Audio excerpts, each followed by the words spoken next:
안녕하세요. 특송을 감사합니다. 우리 요절 말씀 같이 한번 읽읍시다. 시작. 내 마음을 다하고 목숨을 다하고 뜻을 다하고 힘을 다하여 주 너의 하나님을 사랑하라 하신 것이요 둘째는 이것이니 내 이웃을 내 자신과 같이 사랑하라 하신 것이라. 이보다 더 큰 계명이 없느니라. 은혜로우신 아버지 하나님, 한 주간 동안 저희들 함께 하시고 예배할 수 있도록 인도하신 은혜를 생각할 때 감사합니다.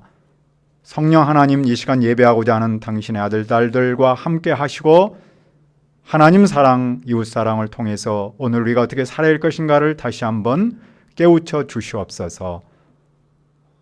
예수님의 이름으로 기도합니다. 아멘. 우리 주위에는 많은 교회가 있고 또 다양한 신앙의 스타일이 있습니다. 그러나 그 교회를 또 그 사람을 자세히 들여다보면 공통점이 있습니다. 즉, 교회만이 갖고 있는 핵심이 있습니다. 그 핵심은 무엇입니까? 첫째, 성경을 바르게 해석합니다. 종교 지도자 한 부류였지만 부활을 믿지 않은 사두개인이 있었습니다. 종교 지도자이면서 부활을 믿지 않는다는 것이 이상하지만 현실이었습니다. 그들은 예수님께 모세의 글을 어떻게 해석해야 할 것인가에 관해 묻습니다. 어떤 사람이 형이 자식 없이 아내를 두고 죽으면 그 동생이 그 아내를 취하여 형을 위하여 상속자를 세웠습니다. 이 법의 목적은 후사 없이 죽은 형제를 위하여 아들을 낳아 줌으로써 죽은 자의 이름이 끊이지 않게 하고 그 기업을 보존하는 데 있었습니다. 또 남편과 사별한 후 의지할 곳 없는 과부를 보호하고 경제적 안정을 취할 수 있도록 함으로써 이방인과 결혼하는 것을 방지하는 데 있었습니다. 그들은 무엇을 문제 삼습니까? 7의 형제가 있었는데 마디가 아내를 취하였다가 상속자 없이 죽고 둘째도 셋째도 넷째도 결국 7째도 똑같이 죽음을 당했습니다. 그렇다면 다시 살아날 때에 그 여인은 누구의 아내가 되어야 합니까? 얼핏 보면 그것은 대단히 실존적이고 신학적인 질문처럼 보입니다. 그러나 그 속을 보면 부활이 없다라고 주장하는 자신의 논리를 합리화하기 위함입니다. 예수님은 무엇이라고 대답하십니까? 24절을 읽읍시다. 시작. 예수께서 이르시되 너희가 성경도 하나님의 능력도 알지 못함으로 오해함이 아니라. 그들의 부활에 관해 오해한 것은 성경도 하나님의 능력도 몰랐기 때문입니다. 그들이 성경을 몰랐다는 것은 참으로 대단한 도전이 아닐 수 없습니다. 왜냐하면 그들은 성경 선생이었기 때문입니다. 다른 것은 몰라도 그들은 성경만큼은 잘 알고 있었기 때문입니다. 그들이 부활에 대해서 오해한 것은 성경을 몰랐기 때문입니다. 무슨 뜻입니까? 그것은 성경 문자를 몰랐다는 뜻이라기보다는 성경을 바르게 해석하지 못했다는 뜻입니다. 그들은 성경을 자기중심적으로 해석했습니다. 그들은 자기의 논리를 합리화하기 위해서 성경 구절을 가지고 온 것이었습니다. 그것은 바른 해석이 아닙니다. 하나님의 능력을 바르게 알려면 성경을 바르게 해석해야 합니다. 성경을 바르게 해석할 때 바른 신앙생활을 할 수 있고 건강한 교회 공동체를 이룰 수 있는 것이죠. 최근에 어떤 여자 목사가 피지로 교인을 집단으로 이주시켜서 사회적인 논란을 일으키고 있죠. 그런데 그는 이렇게 주장했어요. 나는 성경대로 했다. 성경대로 한 일을 어떻게 세상의 법, 세상의 기준으로 판단할 수 있느냐. 성경대로 성경을 해석하는 사람은 성경 속에 감춰지는데 바로 내가 그 사람이다.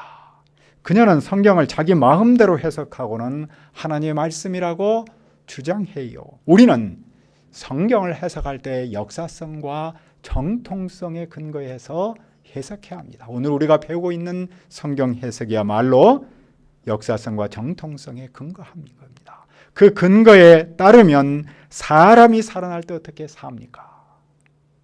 그때는 장가도 안 가고 시집도 안 가고 하늘에 있는 천사와 같습니다. 이 땅에서의 삶은 일시적인 것이기 때문에 자손을 낳아야 합니다. 그래서 결혼이라는 것이 있습니다. 하지만 하나님 나라에서는 영원히 살기 때문에 출생의 의무가 없어집니다. 어떻게 이런 일이 가능합니까? 우리가 믿는 하나님은 아브라함의 하나님, 이삭의 하나님, 야곱의 하나님이시기 때문입니다.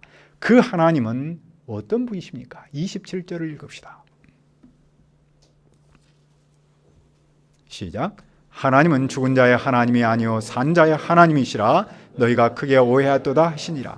하나님은 죽은 자의 하나님이 아니라 살아있는 사람의 하나님이십니다.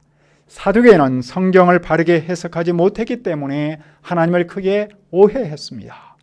우리의 하나님은 산자의 하나님이십니다.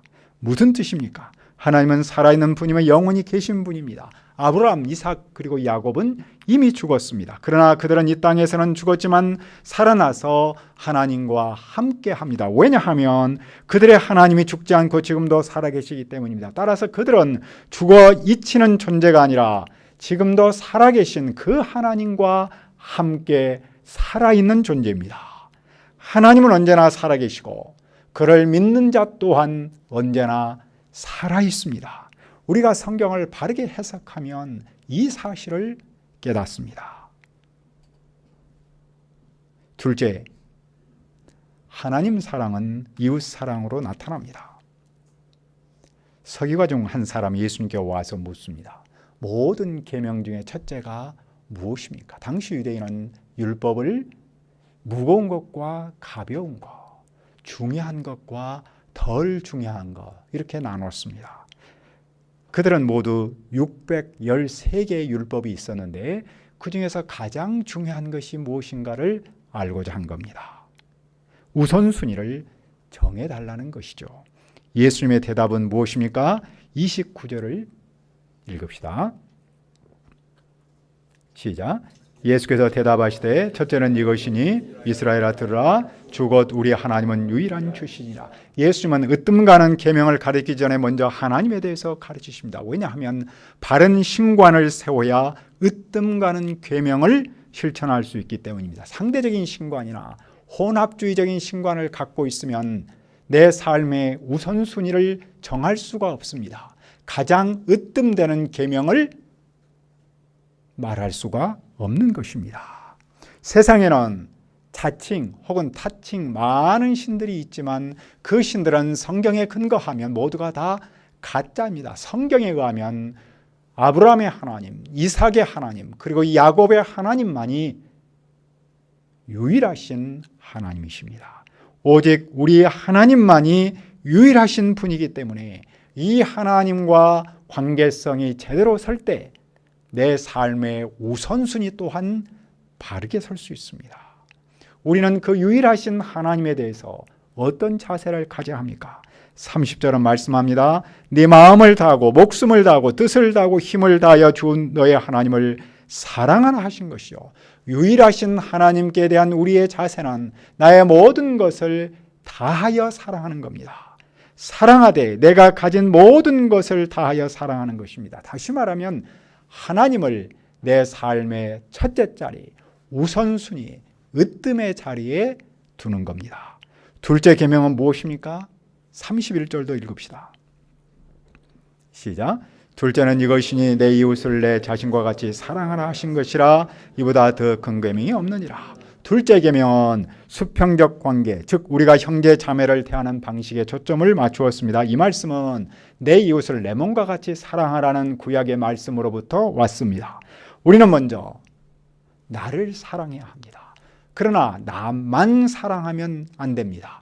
나를 사랑하듯이 이웃도 사랑해야 합니다. 하나님을 온전히 사랑한다는 것은 그것은 곧 이웃을 내 몸처럼 사랑하는 것으로 나타나는 것입니다. 이것이 모든 계명 중에 으뜸입니다. 그런 점에서 볼 때 누구든지 하나님을 사랑하고 그 사랑의 표현으로 이웃을 사랑한다면 모든 계명을 다 지키는 겁니다.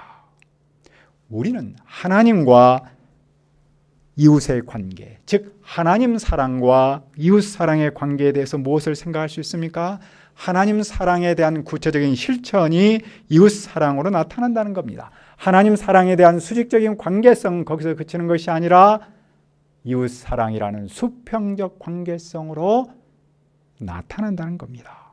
우리가 이웃을 사랑하지 않고는 하나님을 사랑한다고 말할 수 없습니다. 하나님 사랑은 이웃 사랑으로 구체화합니다. 이웃을 사랑하는 사람만이 하나님을 사랑한다라고 말할 수 있는 것이죠. 하나님을 사랑한다고 말하는 사람은 이웃을 사랑한다고 실천해야 한다는 것이죠. 이웃을 사랑하는 사람만이 그러니까 하나님을 사랑할 수 있죠.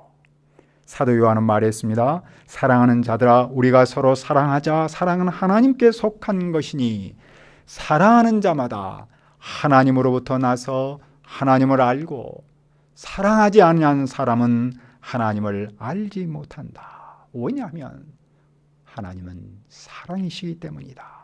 우리가 이 계명을 주께 받았으니 하나님을 사랑하는 자 또한 그 형제 자매를 사랑할지니라. 이 말씀 앞에서 서기관의 반응은 어떠합니까? 그는 예수님의 그 말씀을 깊이 영접하고 더 나아가서 자신의 삶에 이렇게 적용합니다.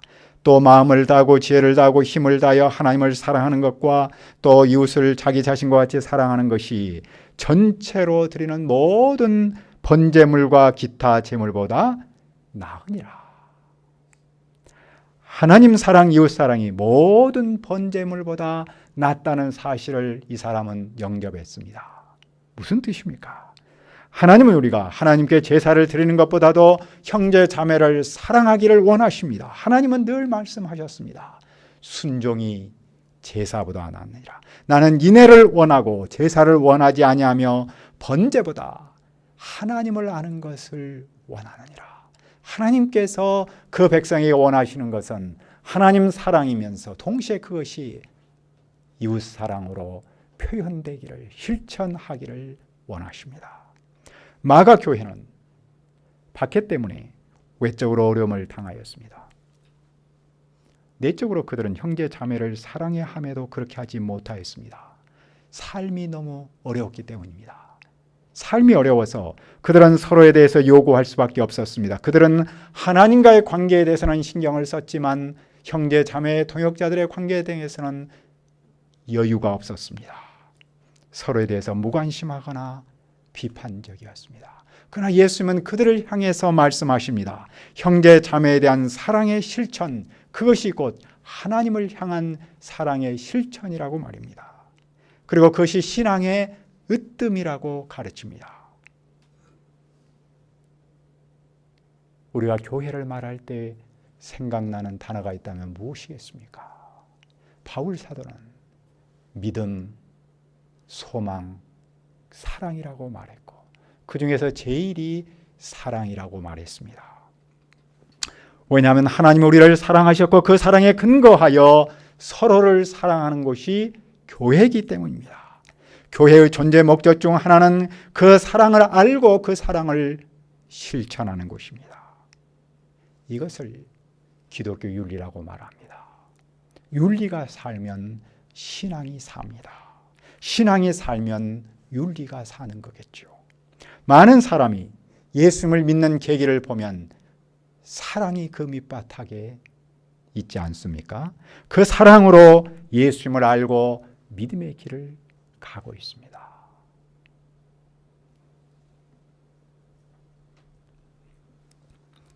미국 사람은 화단에다가 잔디를 심는데 한국 사람은 미국 가서 잔디 대신에 채소를 심습니다. 제가 뉴욕의 선교사 집에서 아침밥을 2번 먹었는데 한국에서보다 더 한국적인 식사를 했습니다. 왜냐하면 선교사의 어머니가 화단에 무, 배추, 오이, 가지, 깻잎, 심지어 뒤뜰에는 호박까지 심었고 그걸로 반찬을 만들어 주었습니다. 예전에는 이런 한국 사람 때문에 미국 사람들이 눈살을 찌푸렸다고 그래요. 그러나 지금은 다문화 사회가 되어서 다 인정한다고 합니다. 그중에 뉴욕이야말로 대표적인 세계적인 다문화, 말 그대로 인터컨트럴 사회를 이루고 있죠. 그런데 이것은 미국만의 이야기는 아니고 우리나라도 가만히 살펴보면 이미 다문화 사회가 되었습니다. 외국인 대학생, 유학생이 매년 증가해서 약 13만 명 정도가 있어요.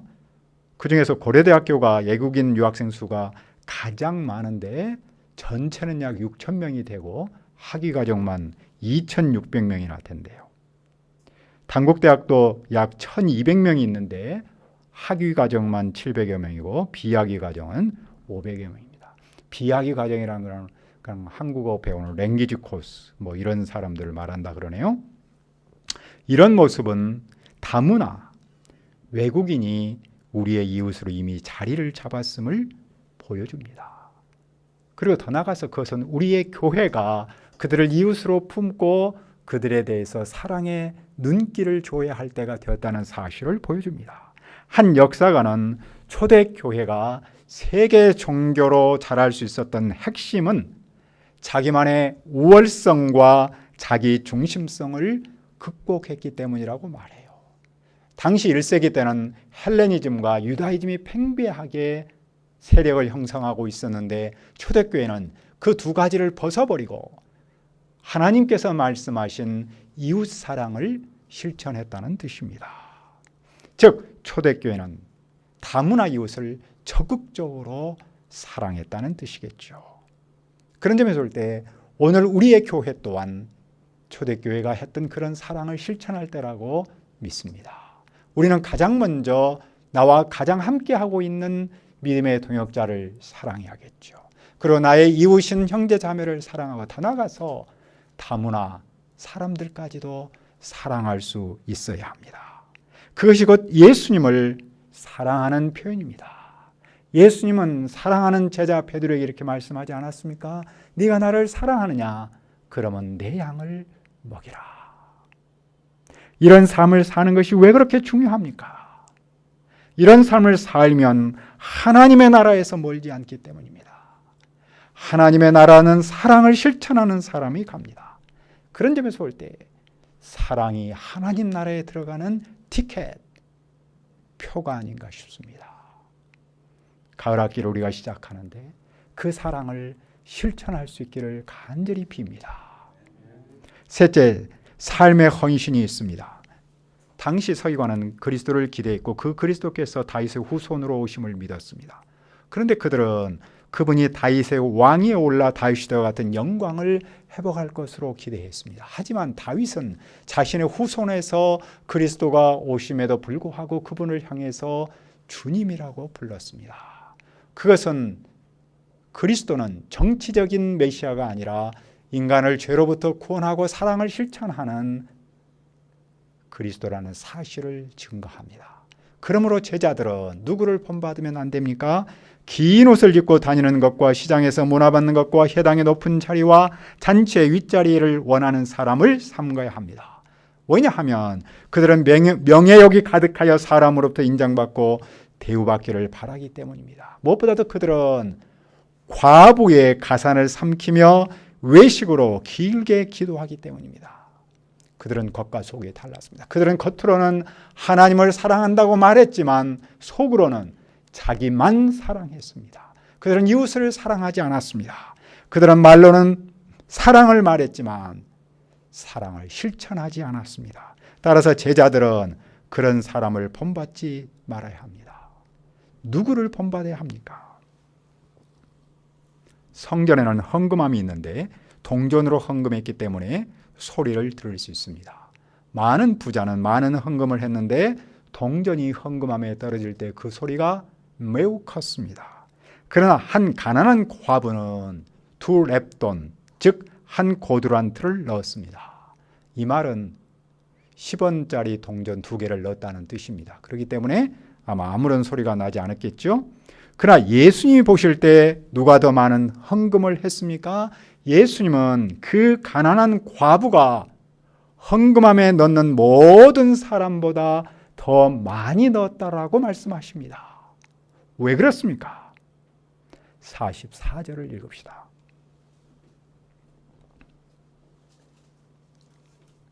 시작. 그들은 다 풍족한 중에서 넣었거니와 이 과부는 그 가난한 중에서 자기의 모든 소유 곧 생활비 전부를 넣느니라 하시니라. 부자들은 넉넉한 가운데서 조금 떼서 헌금을 했습니다.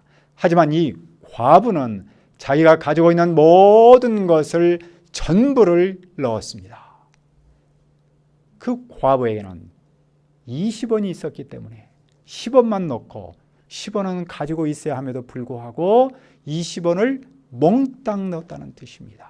그렇게 함으로써 그는 집으로 돌아갈 차비가 없었습니다. 그래도 그는 돈을 바쳤다기보다는 자기 자신의 모든 것을 바친 것이죠. 그녀는 자기의 모든 것을 다하여 하나님을 사랑하고 있음을 보여준 겁니다. 그런 그녀의 헌금을 희생적 관점에서 보면 가장 큰 액수인 것이죠. 헌금의 가치는 그 액수가 아니라 그 헌신으로 결정한다는 사실을 예수님께서 보여주십니다. 그런 점에서 볼 때 예수님께서 인정하시는 헌금의 가치가 무엇입니까? 상대적 액수가 아니라 절대적 액수이죠. 동시에 예수님은 바치는 자의 헌신보다 헌금의 양을 더 고려하고 있는 당시 가치체계에 도전하신 것이죠. 예수님은 물질 자체보다도 그 물질에 들어있는 헌신을 강조하십니다. 예수님은 왜 그녀의 헌신을 제자들에게 강조하실까요? 그녀의 신분이나 경제적 형편 그리고 헌금 액수는 사람의 관심을 끌만한 것들이 아니었습니다. 오히려 지나칠 수밖에 없었습니다. 무시할 수밖에 없었습니다. 그러나 예수님은 사람의 눈에 별로 띄지 않는 이 과부댁의 헌신에 시선을 집중하십니다. 왜냐하면 강도의 구렬과 같은 그 성전에도 이렇게 헌신적인 아름다운 믿음의 여인이 있기 때문입니다. 예수님은 바로 그 여인의 헌신을 제자들이 본받기를 원하신 것이죠. 우리 교회도 어두운 시대의 한 자루 촛불이 되어서 어둠을 밝히는 사람이 필요합니다. 정말로 말없이 헌신하는 가난한 과부와 같은 사람이 얼마나 소중합니까? 그런 사람이야말로 하나님 사랑, 이웃 사랑의 진정한 모델이죠. 신앙의 핵심이 무엇입니까? 그것은 하나님의 말씀을, 성경을 바르게 역사성과 정통성의 기초에서 해석하는 겁니다. 그리고 하나님 사랑을 말로만 아닌 이웃 사랑으로 실천하는 것이죠. 그것은 곧 삶의 헌신으로 나타납니다. 그것은 입술의 사랑이 아닌 삶의 사랑으로 실천하는 것을 말합니다. 가을 학기 동안에 우리가 이 사랑을 실천함으로써 믿음의 계승사역을 이루어갈 수 있기를 기도합니다. 은혜로우신 아버지 하나님, 우리에게 신앙의 핵심을 다시 한번 깨우쳐 주셔서 감사합니다. 하나님 사랑, 이웃 사랑을 다시 한번 마음에 품고 그 사랑을 실천할 수 있는 가을 학기가 되도록 인도하여 주옵소서. 예수님의 이름으로 기도합니다. 아멘.